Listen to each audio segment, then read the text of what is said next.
The Marble Faun, by Victor Hugo. Il semblait grelotter. He seemed to shiver, for the wind was keen. 'Twas a poor statue underneath a mass of leafless branches, with a blackened back and a green foot, an isolated faun in old deserted park, who, bending forward, half merged himself in the entangled boughs, half in his marble settings. He was there, pensive and bound to earth, and as all things devoid of movement, he was there, forgotten. Trees were around him, whipped by icy blasts, gigantic chestnuts without leaf or bird, and like himself, grown old in that same place. Through the dark network of their undergrowth, pallid his aspect, and the earth was brown.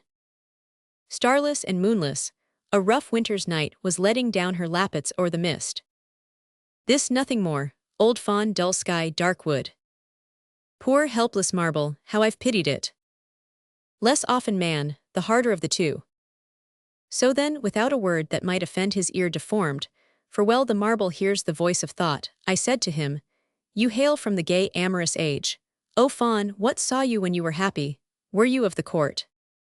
Speak to me, comely fawn, as you would speak to tree, or zephyr, or untrodden grass.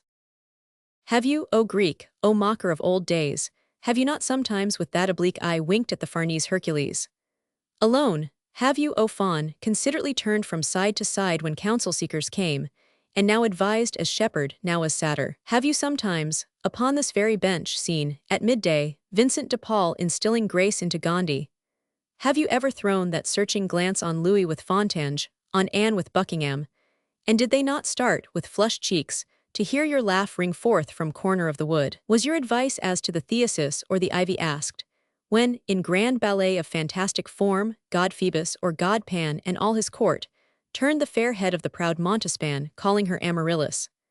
La Fontaine, flying the courtier's ears of stone, came he, tears on his eyelids, to reveal to you the sorrows of his nymphs of Vox. What said Boileau to you, O lettered fawn, who once with Virgil in the Eclogue held that charming dialogue? Say, have you seen young beauties sporting on the sward? Have you been honored with a sight of Molière in dreamy mood? Has he perchance at eve, when here the thinker homeward went, has he, who seeing souls all naked, could not fear your nudity, in his inquiring mind confronted you with man? Under the thickly tangled branches, thus did I speak to him, he no answer gave. I shook my head and moved myself away. Then, from the copses, and from secret caves hid in the wood, methought a ghostly voice came forth and woke an echo in my souls as in the hollow of an amphora. Imprudent poet, thus it seemed to say, what dost thou here? Leave the forsaken fawns in peace beneath their trees. Dost thou not know, poet, that ever it is impious deemed in desert spots where drowsy shades repose, though love itself might prompt thee, to shake down the moss that hangs from ruined centuries, and with the vain noise of throw ill-timed words to mar the recollections of the dead? Then to the gardens all enwrapped in mist I hurried, dreaming of the vanished days, and still behind me, hieroglyph obscure of antique alphabet, the lonely fawn held to his laughter through the falling night. I went my way, but yet in saddened spirit pondering on all that had my vision crossed, leaves of old summers, fair ones of old time, through all, at distance, would my fancy see in the woods statues, shadows in the past. William Young. A love for winged things.